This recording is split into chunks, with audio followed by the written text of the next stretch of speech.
ki ko xam këram taawul ki nekk ci ndox mi di xaar ko ko fa seppe xàmmewul 2 millimètres ak 100 millimètres xam nga moom lu mu xam mooy lii moo la fiy jëlee lii moo lay dimbale donc bu ngeen ñu bëggee tënk ci këyit yi nga xam ne fa ngeen ko bindee fa ngeen koy jàngee ñëw toog fi di ko jàngal nit ki du sénégalais loolu mooy dalal seenum xel c'est bien beau ñu xam c'est-à-dire explication bu ñuy jox taw bu bari bi ana lan moo ko sabab mais sénégalais bi nga xam ne jamono ji mi ngi tegale ay matelas pour man ca nelaw du lii nga wax mooy dalal am xelam moo tax dama leen di ñaan bu nit nekkee ci fitna communication bi ngeen di teg leen ko ci moom noppam lu mën a dégg gis nga ko xiif raxasul lekk rek lay dégg xam nga yow loolu nga ma wax mais am na ñoo xam ni li ñuy wax sénégalais yi mooy gouvernement bi mooy daanaka presque sax mooy responsable taw bu bare bi donc il faut ñu expliquer effectivement que cette situation est exceptionnelle da ngeen bëgg ñu ñëw toog fii ni way c'est une situation normale c'est pas une situation mais li la Mouhamed wax ñi nekk ci ndox mi loolu waaw mais loolu yéen ñi accusé wu entre les politiques loolu que ça soit de l'opposition ou du pouvoir loolu dafa bëgg a wax ça n'intéresse pas les populations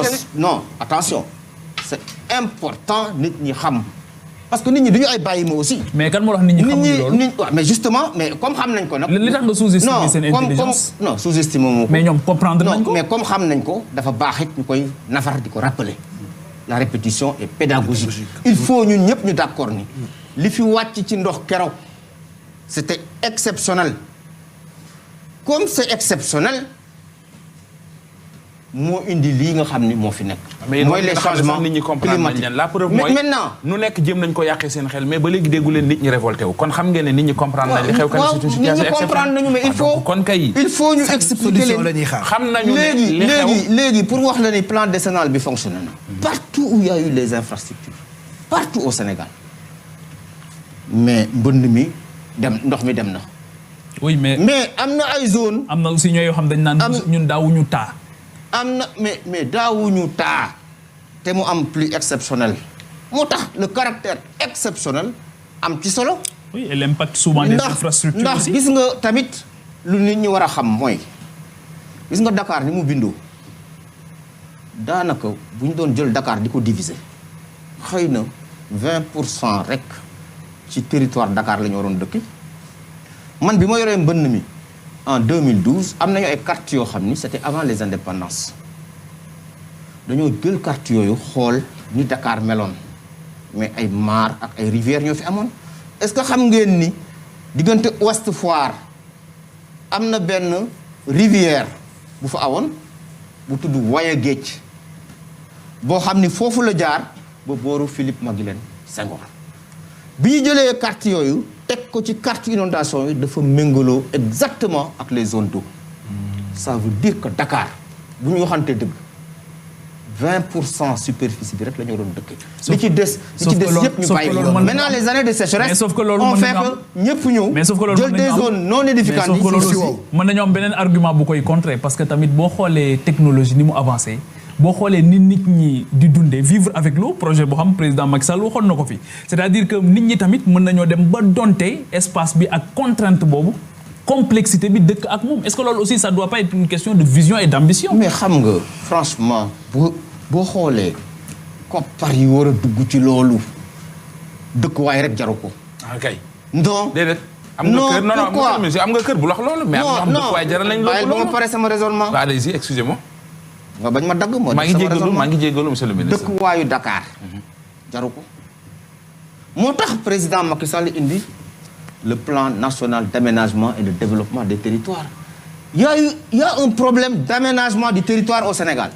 On est d'accord. Depuis toujours. moo tax boobu ba tey Dakar rek la ñuy wax. oui Dakar c'est pas le Sénégal Dakar c'est 0,3% de la superficie du Sénégal mais c'est 25% de la population.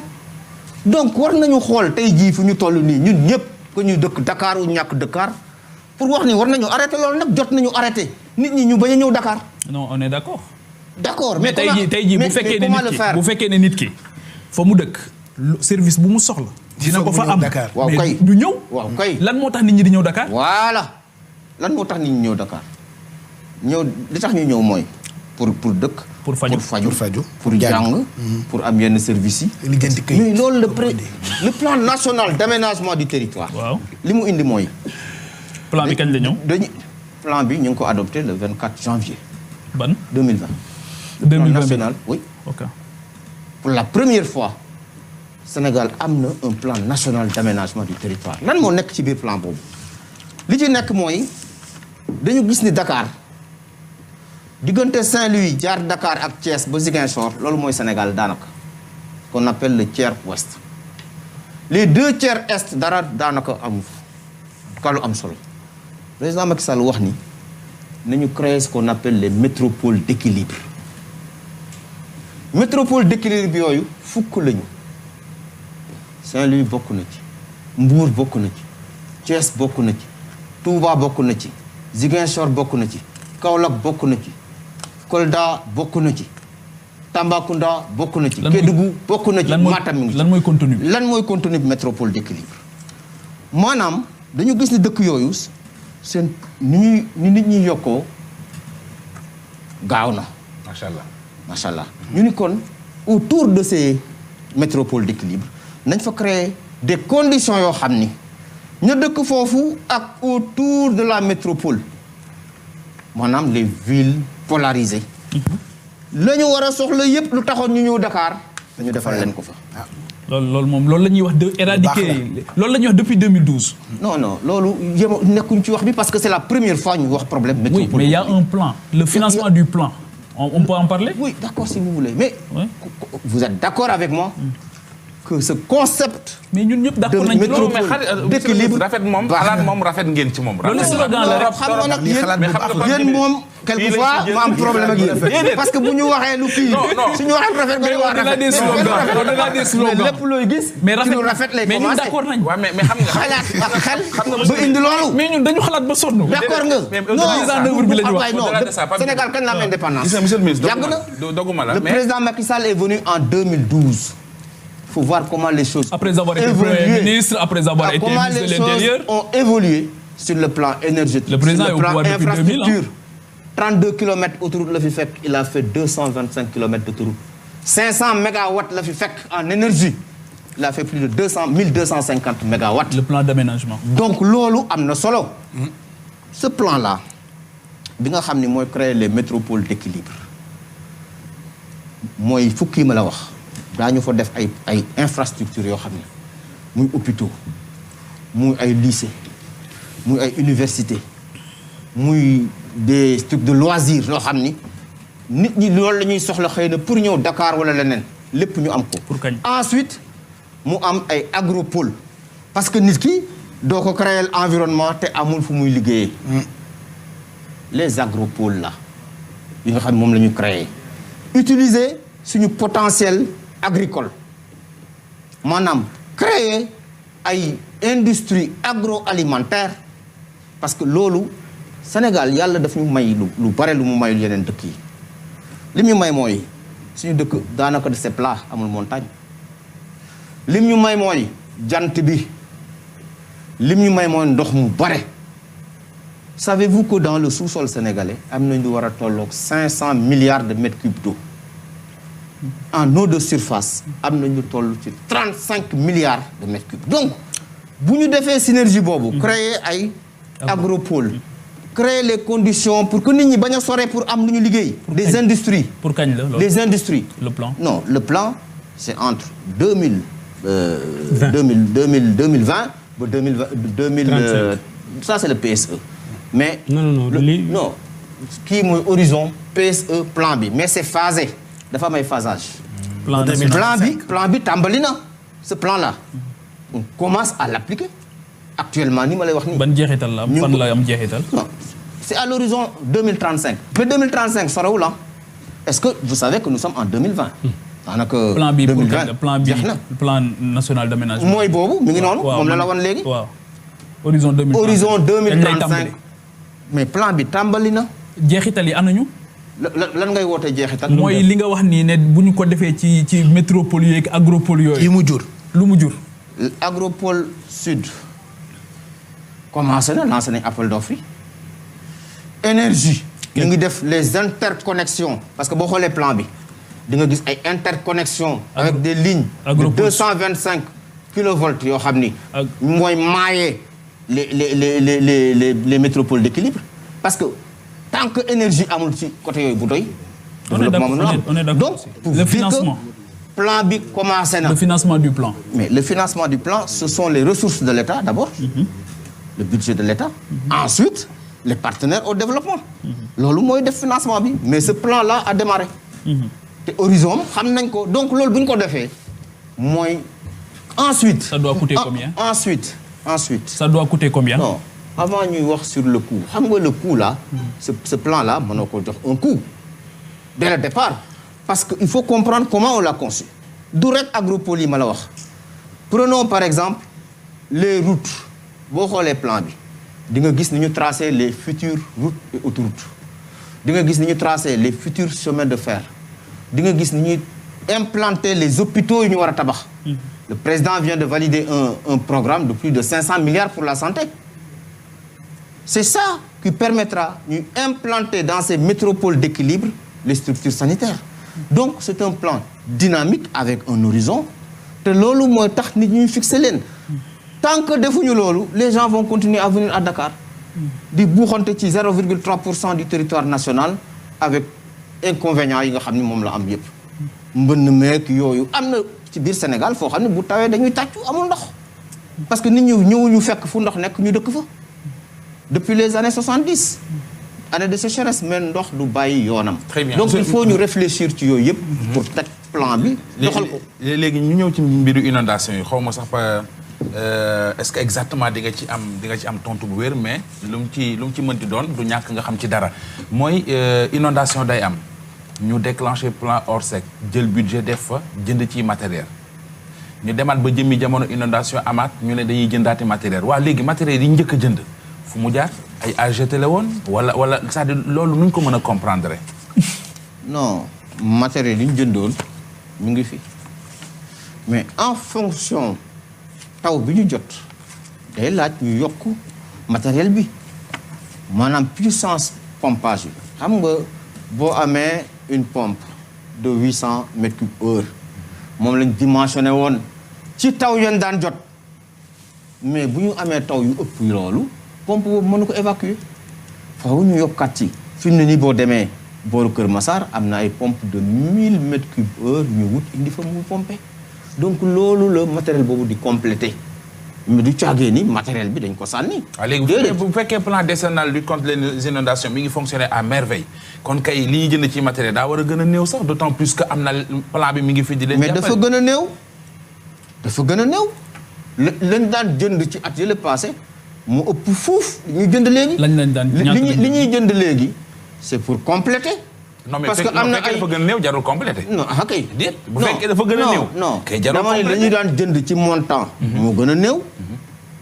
moo gën a néew fuuf diggante 2012 bi affaire yi soo ko commencé ak li ñuy jënd léegi moo gën a néew laa wax ci xaalis bi ñuy génnee donc dañuy compléter li nga xam ni moo fi nekkoon par rapport ak taw bi ni muy ñëwee ak capacité bi ñuy soxla pour pomper ko. léegi projet bi monsieur le ministre président wax na conseil des ministres bi passé ñu def évaluation première phase bi après ñu jàll ci deuxième phase bi première phase bi. ñaata milliards ngeen ci defoon ak lan la juróon ak deuxième phase bi démb dégg naa ñu daje Mbour doon ko fa waxtaanee bi ñu dajee ba pare est-ce que tënk nañ ba wax ni lii la ñuy soxla pour faj lan ak lan ak lan. alors projet mën nañu wax ni c'est l'un des meilleurs projets en termes de réussite. à merveille aussi. ci inondation laa wax. ma ne à merveille aussi. le projet a fonctionné à merveille. Ça c'est très clair. du maa ko wax. waaw wàqi na Nimzaat nee nañ seen ndox maa ngi fa ba tey demagul. du maa ko wax. projet fi mu jaar yëpp dafa fonctionné. man visité naa ko te wax naa ne bërki démb dem naa ci zone projet. première phase bi ñaata milliards. première phase bi def nañ ci lu war a tollu 63 milliards à peu près ci wàllu inondation bi pour projet boo xam ni 49,03 milliards moo jëm ci directement pompe canalisation yi ñu def yeneen yi parce que projet intérêt bi mu am mooy dafay am ay pavage fay nañu aussi nit ñu bare ay dédommagement ci war leen fa jëlee pour yoon yi war a jaar ak canalisation yi ñu doon def donc boo ko xaymaa noonu lay toll te c'est un projet qui a fonctionné à 100% actuellement mii ma lay wax man nga dem vérifier ko donc ce projet bi moom lu yomb a def bilan la. léegi deuxième phase bi ñaata maintenant deuxième phase bi ñu ngi koy étudier ADM bi nga xam ne moom la gën a xam li muy liggéey parce que sama ministère la nekk am na projet bu taxaw déjà bu war a jël Camille Basse parce que dama lay wax point yi gën a am solo rek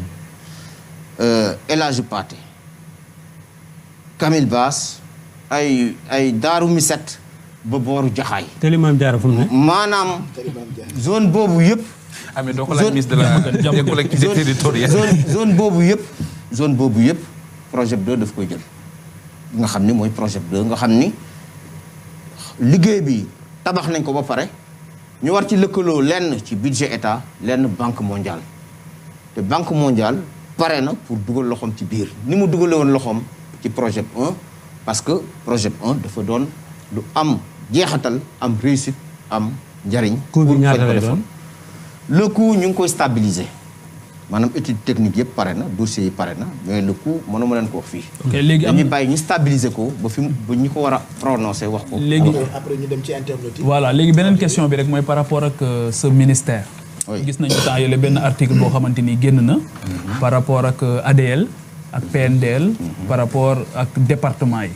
mooy projet boo xamante ni dañu wax ne ADL moo ko concevoir woon ba pare. pour département yi. ñu dessaisir ko yóbbu ko ci un programme. boo xamante ni finalement moom moo koy porter muy le programme national de développement local. li ñu bëgg a comprendre rek mooy le périmètre d'intervention de chaque entité mooy ADL tey par exemple lan mooy liggéeyam. ak concrètement nan lay intervenir aujourd'hui pour aider les collectivités locales ak voilà ak lan moo nekk ci projet boobu et pourquoi son budget a été revu à la baisse. léegi quel est le problème. non on veut comprendre. mais ban problème moo am ci loolu. oui on veut juste comprendre lan mooy mission est-ce que ADL aujourd'hui est-ce que c'est une agence qui doit continuer d'exister ou pas. état dafa am na muy doxee. du nit rek kay toog fële bind ci journal nangam bon lu tax ñu jël di dugal ci ADL c'est le même ministère c'est le même gouvernement. c'est le même gouvernement. président Macky Sall dafa recevoir. le 10 octobre dernier les maires et présidents du conseil départemental. président wax ni. dinaa taxawal PACASEN rural. boo xam ni maires yi ak département yi moom lay toppatoo te dinaa ko jël jox ko. PNDL. ok président moo ko. oui. c'est réglé cette question-là maintenant l'ADL a du mérite réfléchir nañu ci beneen programme pour département yi. ok mais dañuy jël lépp nag ñu ancré ko parce que c'est un problème d'ancrage c'est tout il y a rien d'autre d'ailleurs li ñuy wax naan projet bu taxaw la taxawagul dara il faut que président Macky Sall valide le PACASEN rural pour que affaire boobu mën a tabax mais du xaalis bu ñu jël nii jël ko ni ëpp yow jël nañ ko ci yow jox nañ ko keneen déedéet c'est pas comme ça. un État ne fonctionne pas comme ça. L'administration c'est le même gouvernement. ADL mu ngi def ay liggéeyam. ci territoire yi. lan lay def agence de développement local mu ngi appuyer beaucoup de communes notamment vers le sud. ci wàllu informatisation de l'état civil ak ci wàllu information territoriale yi ñuy remonter mu ngi def seen liggéey mais un projet. c'est pas un directeur qu'il soit qui dit que man maa koy jël. donc c'est le directeur ni même un ministre moo naan fii laa koy dugal non. ki ñu fal Sénégal muy définir la politique de la nation kenn la du ñaar. c'est le président Macky Sall c'est lui qui définit la politique de la nation. bi mu recevoir maire yi ak président conseil départemental dafa wax ni dinaa leen jàppale ci PACASEN rural arrimé ko au PNDL. Cette question est derrière nous depuis très longtemps. Voilà, je pense qu'on va retrouver maintenant internautes yi si vous nous rejoignez ñu ngi ak monsieur le ministre Omar Gueye di waxtaane sànq ba tey collectivité territoriale aménagement des territoires waxtaane mbënd mi xam naa ponk bu mujj bi dina jëm ci wàllu politique mais sànq itam ba tey ñu ngi gis ni am na question yu bëri yoo xamee ni internautes yaa ngi ñu koy yónnee ak hashtag bi di Déclic TFM n'est-ce pas Mamadou Ndiaye. noonu la demee Pape Cheikh internautes yi déjà. réaction yi bari na gis nañ importance bi nga xam ne jox nañ ko émission bi mais surtout ak suñu invité bi di Omar Gueye nga xamante ni aussi ministre bi mu géré soxal na Sénégalais yi période yi déjà ak inondation yeeg xam naa ni tey mbirum Sangalkam dina fi bari jóge fa ñu jaar Mbaaw doo ko ñëw ci ci mbirum politique internautes yi posé na ay questions hashtag bi ñu utilisé mooy déclic muy Facebook Twitter Instagram wala ba ci YouTube bu télévision Futurs Médias bi ñuy njëkkee nag mooy question bi nga xamante ni soxal na waa Sangalkam ñoom ñu ne Sangalkam polarise 3 villages maanaam dafa dajale ñetti villages moom en tant que ministre bi nga xamante ne moo yor collectivité territoriale lan la dafa introduire woon benn arrêté bu nga xamante ni dafa rattaché woon Sangalkam boole ko ci 5 villages yi nga xamante ne moo ëmb Kër Ndiaye Lo ñu ne bi mu defee arrêté boobu sax ñu ne président daf ko daal di rejeté lan la xalaat ci coowal Sangalkam beeg mbirum Kër Ndiaye Lo ak village yi nga xam ne moom la ëmb. voilà donc réponse rapide après ñu ñëwaat ci beneen alors question. loolu amul d'ailleurs ministre jël arrêté di rattaché dëkk. wala di créer. non proposition nga def. non loolu amul. c'est sûr amul. amul masuma toog ak président ma ne ko arrêté ngi nii wala lii ngi nii ñu defar ko nii. ce qu'il faut comprendre mooy ay fa am ay incohérence yu am ci Sénégal yu bare xam ngeen ni la ñu def Sangalkam def ko Jaxaaw def ko ci yeneen dëkk jaaduwul parce que wax nga ko léegi nan ngay gisee commune bu ñetti dëkk wala ñaari dëkk ak genn wàllu sax parce que am na genn wàllu njaxiraat boo xam ne bokkul ci commune bi ce sont des incohérences gis nga booy def dara bul xool sa bopp parce que tey man may meeru Sangalkam suba duma ko dooni am na ñeneen ñuy ñëw ci kanam booy defar da ngay defar pour l'avenir on légifère pour l'avenir incohérence yooyu président Macky Sall wax na ni dinañ ko rectifier et il l'a dit publiquement et ce sera fait partout dans le Sénégal toutes les incohérences yi am Sénégal man na leen wax ni dinañ ko rectifier toutes les communes yi nga xam ne aussi dañ leen njat mënatuñu màgg dinañ ko rectifier parce que le territoire il est national il faut ñu créer des communes viables compétitives et porteuses de développement durable c'est ça l'acte 3 de la décentralisation donc loolu moom ala kulli aal day am dinañu rectifier un certain nombre de communes pour que ñu mën a am territoire bu viable compétitif et porteur de développement durable loolu dépendrul ci Omar Gueye wala ma Samba wala ma Demba wala ma Paté c'est ça qui est là loolu mooy responsabilité état te état dina ko def incha allah. viabilité territoire nuñ koy xayma nuñ koy nattee. non viabilité territoire mooy déjà mu am un seuil en termes de superficie pour que boo waree def ay projet de développement nga am foo ko def mais tey jii am na commune yoo xam ne même bu ñu amoon projet bëgg ko def duñ ko def est-ce que jaadu na ci benn zone rek mu am une commune qui fait 25 kilomètres carrés nga gis une commune qui fait 700 kilomètres carrés te mu doon même territoire sénégalais non il faut rectifier certaines incohérences et Inch'Allah ce sera fait. pour mooy équitable voilà deuxième question Mamadou. deuxième question bi dañuy dem Mbao bu yàggul dara ministre des eaux dafa génn ne ndox yi nga xam ne mooy taa ci côté Kër Massar beeg ci environ boobu maanaam liy wër foofu noonu yëpp dañ ko fas yéene indi ci marigot bu Mbao waa Mbao nag génnoon ne ni ñoom waa nanguwuñu loolu ndaxte ñoom seen dëkkuwaay déjà ci côté géej gi dafa nekk lu doy waar te loolu lan la ci ministre bi xalaat ak yan solution lañ ci jël fas yéene ci dimbali waa Mbao. la solution bi ñu xalaat mooy parce que Mbao bassin versant bi nga xam ni moo nekk booru Camille Basse wala El Hadji Pathé et cetera Mbao marigot Mbao mooy seen bassin versant li ñuy pomper ci tuyauterie lay jaar ak canalisation yi dem ci marigot bu Mbao mais li ñu xalaat mooy au lieu ñu jël tout ce flux là yóbbu ko ci marigot de Mbao dañ koy diviser en 2 flux am na benn flux boo xam ni mën nañoo jot ci canalisation yu projet def ko fa moom géej la jëm bu boobaa pression bi war a am ci marigot bi dina wàññeeku voilà la solution.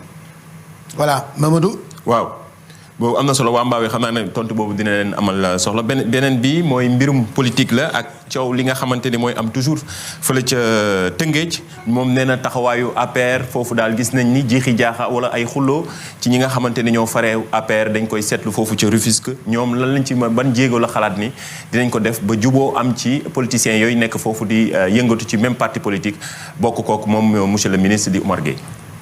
ah man de gisuma fa xuloo ak xeex ci jamono yu ñu nekk. bu xuloo ak xeex amee ci jamono yu fa nekk nii nga wax ma ko. déet dama lay wax rek parce que yéen. non gisuma ko moom sañ na ko. génneel ma rek gis nga. jamono yu ñu toll. waaw. naaw ma amu fa woon ba léegi ma nga fa. amoon na fa. ba léegi ma nga fa. nee ma bërëb sàngam ci biir Tëngéej. waaw ña ngay tojante ay bopp. non yegguñu wala fa. alors. yegguñu fa lan nga war a Fanta Siro am na. mais Fanta Siro mënul ñàkk déggoo am na. non ñàkk déggoo. yow mi nee nañu. dans une démocratie lay mënul faste si kim yow génnoo ci. yow mi coordonnateur départemental bu APR. donc kon bu ko weddi. dama koy weddi. bu koy weddi. ba ci suuf. parce que déet monsieur le ministre man moom bu jaaxaane ni gisuma jant bi mënoo ca dara. da nga koy bàyyi rek non bu fekkente ne nag da nga jaaxaan ni faaw ma gis. moom il est allié wala il est à l'APR. non. il est à la fekkente même ni coordonnateur départemental. bu fekkente ni. da nga jaaxaan guddi. gis weer ñun la non jant la mais doo gis jant bi. quand même. bu dee guddi la doo gis jant bi weer ngay gis. gis nga man ku ma xam ni du ma féewale ay nit ci politique man yàgg naa def politique de je sais comment faire la politique. ça xam naa ko. jàng naa ko. loolu moom dañ la koy nangu. voilà donc. vous savez parfaitement comment faire. absolument donc du loo xam ni. mais sama politique man dama ko orienté ci dajale ay nit. def pousse ay nit pour def seen promotion man ñi ma àndal politique boobu ba léegi. lu ma man pour que ñoom ñu defal leen promotion def naa ko te kenn du ko weddi dans la zone kenn. promotion mooy lan. promotion mooy nga doon responsable ñu jàppale la ba nga mën a am yenn ndombo tànk yi pour mën a dellu si toppatoo sa askan. plusieurs fois donc loolu lu constant la. néew ma nag nit di nga am problème feneen ni Omar Gueye la waaw loolu tamit responsable doo ko bañ ñu ni yow la doo ko bañ mais bu ñu ko vérifier rek nañu xam ne du yow c'est tout. Voilà la réalité. Il n'y a pas de problème majeur dans le département de Rufisque pour l'APR. Depuis 2012, toutes les élections ñoo koy gagné. Toutes les élections, sans exception. Amul benn élection bu ñu mës a perte foofu amul dans le département de Rufisque. léegi man monsieur le ministre sànq da nga wax baat boo xam ne dafa ma delloo si ci lu bari wala Ndiaye pareegul. waaw Ndiaye defe naa pare naa internet yi pare nañu. waaw xam naa benn question ci affaire littoral bi la mais je pense bien mën nañu dellu ci question Mamadou Mouhamed Ndiaye doo ko jeexalee boobu. doo ko jeexalee ak question boobu ci littoral bi. sànq dama ko dégg mu ne moom xam na nu ñuy defee politique bu baax.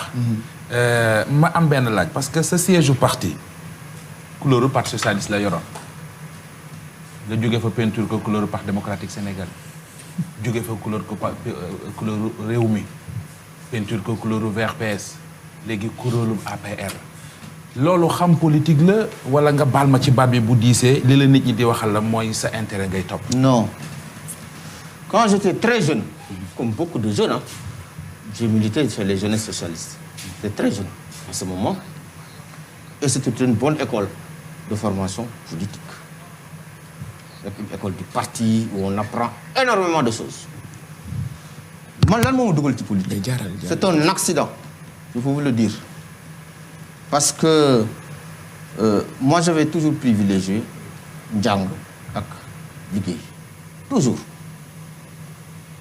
Bi ma nekkee CI Sangalkam ba may am sama bac E au lycée technique Maurice Delafosse jàng rek moo doon sama affaire ma tout le temps bi may am bourse dem defi les classes préparatoires aux grandes écoles maths sup maths spé école d'ingénieur jàng rek moo mosoon doon sama affaire même bi ma dellusee xalaatu moo def politique c'est par accident les gens de la zone m'ont dit.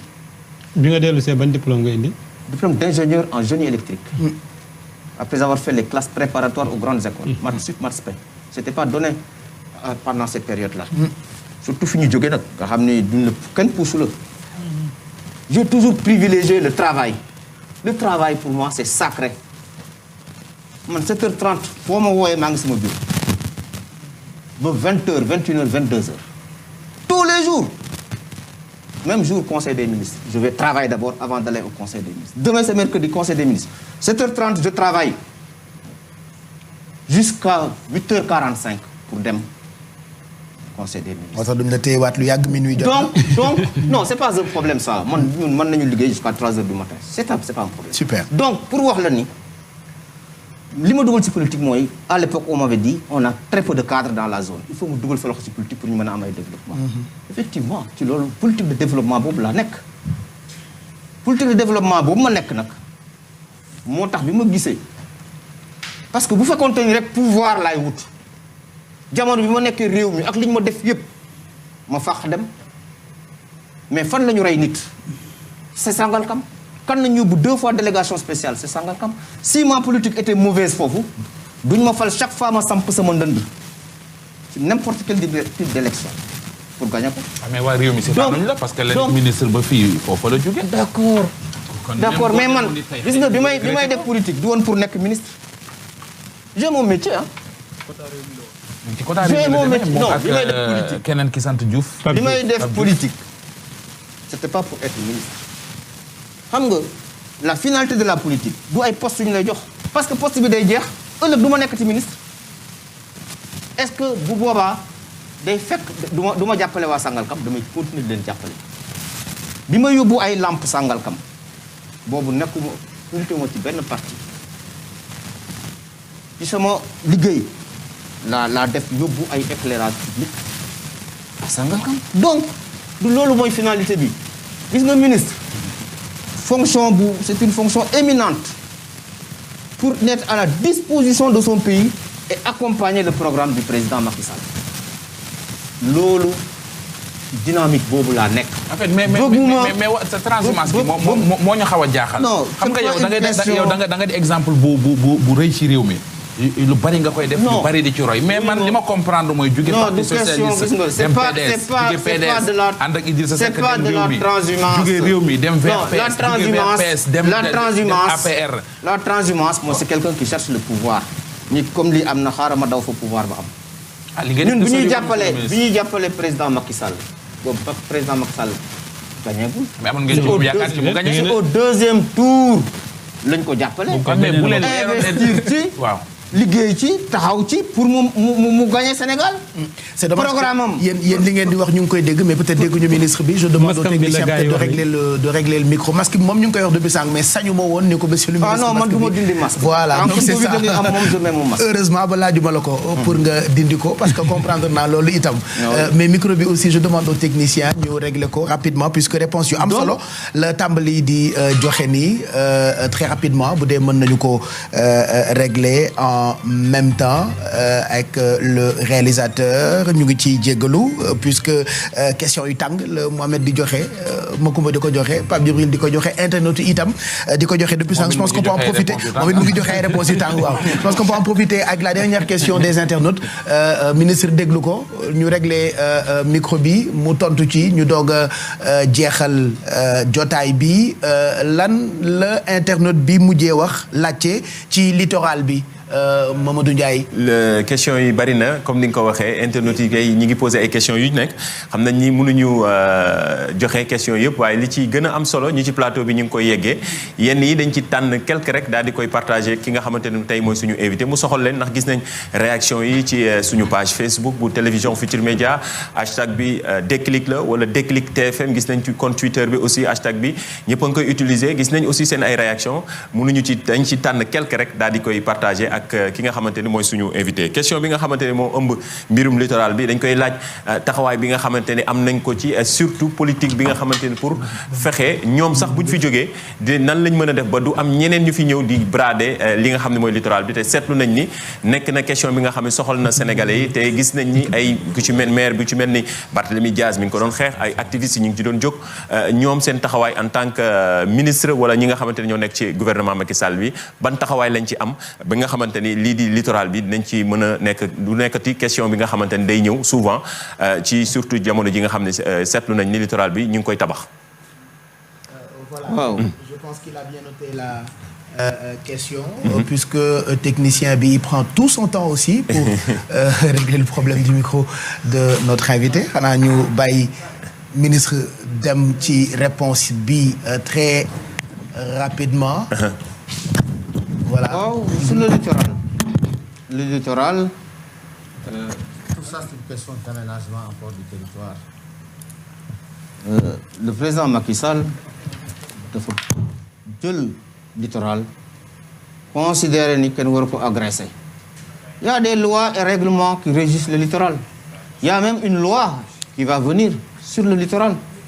Donc de ce point de vue-là que mu doon loi yu yàgg yi wala bii war a ñëw le président Macky Sall a toujours prôné pour une protection du littoral pour que ñu mën ko préserver respecter li nga xam ni mooy les 100 mètres nga xam ni mooy la DPM nga xam ni mooy distance bi ñu war a respecter bañ faa tabax mais loolu képp kuy citoyen sénégalais d'accord nga ci. nañ ci farlu pour que loolu mën a am ñu préserver suñu littoral. te mesures yi président Macky Sall di jël notamment la loi littoral bi war a ñëw dina gën a indi lu gën a am solo ci mbirum protection du littoral. loolu il faut ñu xam ko il faut ñu comprendre aussi que littoral bi yu bëri yi fi am c'était bien avant que moom muy ñëw loolu tamit dëgg la bu ma demee def investigations di ngeen ko gis donc nañu dalal xelu nit ñi ci wàllu littoral que incha allah mesures yi ñu war a jël gouvernement bi ci ndigalal président Macky Sall dina ko jël. Et en termes d'aménagement. le littoral dañu war a fexe ba bu ñu ko aménager askan wi mën a am accès au littoral. librement. ce département lan la ci xalaat bi. sama département dafa def un plan d'aménagement global maintenant le plan de détail am na yeneen ministères yoo xam ne ñoo ko war a liggéey notamment le ministère de l'urbanisme war na ci liggéey le ministère de l'environnement sur certains aspects mais ça c'est un plan global boo xam ne tous les ministères dañ ciy puiser pour mën a def li nga xam ne moom la ñu war a liggéey. voilà je pense que. à part hôpitalu Kër Jaxaay bi depuis 2011 ñoom aussi ils s'interrogent ñu ne. lan tax liggéey bi ba tey cet hôpital là en tout cas man discuté naa ci ak le ministre Abdoulaye Diouf Sarr bokk na ci priorité yi nga xam ne moom la ñu war a taxawal pour def ko loolu moom mën naa ko rassurer waa Jaxaay parce que dafa bokk ci li nga xamante ni ci priorité ministère de la santé ginnaaw bi ci président Macky Sall joxe ndigal ci yi mu war a régler Jaxaay dafa war a am effectivement un centre de santé digne de ce nom. Ça c'est une vérité. voilà monsieur le ministre ñu ngi lay gërëm bu baax yan kàddu ngay tëjee jotaay bi.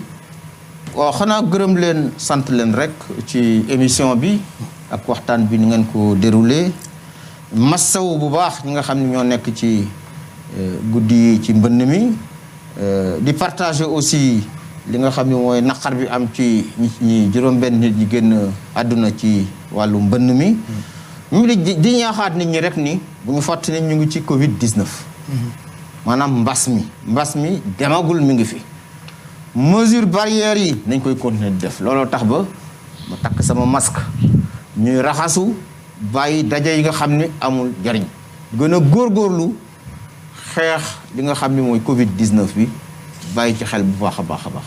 mu ngoog ñu ngi lay gërëm bu baax monsieur Omar Gueye ministre des collectivités territoriales du développement et de l'aménagement du territoire ñu ngi lay gërëm yow itam Macoumba rendez-vous ci rajo bi xam naa ca kanam. incha allah ci kanam tuuti monsieur le ministre ñu ngi koy gërëm bu baax a baax gërëm gars yi ci waxtaan wi bëggoon nañ mu gën a yaatu ñu gën a laal ci question politique yi yu bëree bëri wàllu opposition beeg diggam ak Idrissa Seck. ak troisième mandat beeg ñoom seen mais yooyu yëpp xam naa dañ koy leb ba beneen yoon. di la gërëm Pape bu baax a baax di gërëm ñi ñu doon seetaan di leen jégalu bu fekkee wax nañ loo xam ne jàpp nañ ni heurté nañ leen. di leen dig daje incha allah ci beneen émission. voilà ca kanam rédaction bu télévision Futur Média boo di 6h30 dinañu dellu si xam naa dinañu développer ba ngeen comprendre la xew actuellement ci dëkk bu ñu naan Côte d'Ivoire n'est-ce pas Pape Djibril. puisque tout le monde parle de ce qui se passe actuellement là-bas. actuellement ñëpp a ngi koy waxtaanee di leen ñaanal xanaa suñu borom def fa sutura. parce que c'est toujours délicat tournure bi nga xamante ni moom la jël encore une fois sunu conseil constitutionnel yi ñoom li yàlla xam doy na donc jamono bu nekk déjà pourquoi le poste fait autant courir la ñuy wax parce que 44 candidatures moo amoon donc à l'arrivée je pense que 4 lañ validé donc ñuy ñaan sunu borom rek mu def fa jàmm et que ñu trouver toute l'intelligence nécessaire. amiin ba nga xamante ni dinañ ci mën a dimbali nit ñi ba gis nga déjà am na ñoo xamante ni jot nañu ñàkk seen bakkan malheureusement Afrique toujours bu élection amee foog daal ay nit dee c'est incroyable donc di leen ñaanal bu baax kontaan trop si jotaay bi di wax ne débat bi rek wane waat na encore une fois l'immensité du chantier bi ñu am ci wàllu décentralisation gis nga pratiquement boo jëlee liñ ci waxtaane ci Dakar moo ëpp fuuf encore une fois donc alors que l'intérieur du pays dañu am besoin bu mag a mag a mag ndax ku sañoon lépp loo soxla fa nga soxla rek fa nga koy fekk mais jógee Ziguinchor ak ni mu toll ak Casamance ñëw faju si fii Médina Yoro Foulah on peut en parler boo Kolda c'est extraordinaire. C'est le PNADT. voilà donc foofu tamit boo xoolee li ñu fa am ci difficulté ci wàllu infrastructure ak yooyu bari na te c'est un peu partout donc encore une fois au-delà des chiffres au-delà des milliards yi nga xam dañ koy avancer dañuy ñaan rek képp koo xamante ni yaa ngi ciy liggéey ñu jox la ndomba tànk wala ñu déléguer le pouvoir nga fexe ba askan bi gis ci seen bopp parce que loolu moo am solo. mu ngoog jërëjëf Pape Djibril Mamadou Mouhamed Ndiaye ba ca kanam ci rajo bi. jërëjëf incha allah remercier suñu gan gi monsieur le ministre ku yéwén la te yaatu ci waxtaan. ci ay réponses léeg-léeg dama doon wax naan est-ce que du tekki masque bi sax ndax ñu xam ndax Omar Gueye dëgg ndax ni ñu koy gisee ci télé bi ak tey ni mu toogee nii franchement mbégte la woon ci waxtaan ak moom mu jeexale lu am solo. nee na pandémie bi mi ngi fi nañ ci góorgóorlu effectivement mais ñoom it nañ ñu dimbale ndax boo nee dee leen dandante ba noppi boole ñëpp ci biirum ndox dandante mënatu fa am. ak war a def tournée économique boole wu ñu ñëpp ci biir ndox. non je parle de manière générale maanaam bu nit ñi nekkee ci inondation. oui mais inondation yooyu du ñu ñoo leen ci dugal. waaw mais boo nekkee ci kër goo xam ne. dañ ci jéem a génne. mais dugalul leen ci. waaw d'accord waaw non c'est pas la même chose. waaw d'accord ma ne ngeen dimbali leen ñu génn ci parce que kër goo xam ne néeg yëpp ay taa benn néeg buñ fa ngàcc fa la ñëpp yi daje donc foofu distanciation physique mënu fa am ngeen bàyyi xel loolu dee leen raxas loxo yi te ndox ma ñuy paccax-paccaxee gën a salté waaw mais ndox moomu gouvernement bi indiwu ko fa waaw mais tombé waral ay gaaf monsieur le ministre dañ leen fay jéem a génne mais dugalul leen fa waral ay gaaf monsieur le ministre yaa bokk ci gétt gi naan ci meew mi ki la jambuloo Dakar moo la màcc loo say baaraam yéen da ngeen a tombé ak lii moo tax nangu leen ko rek waaw d'accord mais nangu leen ko rek dafa am responsabilité nangu jërëjëf monsieur le ministre. mu ngoog jërëjëf Mamadou Ndiaye ñu ngi lay gërëm bu baax gërëm internet yi ñu doon seetaan depuis sànq ci Facebook YouTube ak commentaires yi ci réseaux sociaux yi. waaw maa ngi lay gërëm El Hadj di gërëm aussi ñi nga bokkal plateau bi foofu sa équipe Déclic bi di gërëm internet yi di gërëm ñi nga xamante ne aussi ñoo scotché woon ci page Facebook bu télévision Futurs Médias ak surtout ci Twitter beeg hashtag bi di Déclic wala Déclic TFM ñi nga xamante ne aussi ñu ngi woon ci YouTube bi bref ñi nekkoon daal ci réseaux sociaux yi ñu ngi leen jaajëfal télévision Futurs Médias di bég di gën di leen encourager di leen féliciter aussi ni ngeen xamee ni ngeen joxee importance émission bi di jaajëfal ñi nga xam ne ñoo ñu doon seetaan di leen gërëm Pape joxe dig daje ba suba incha allah.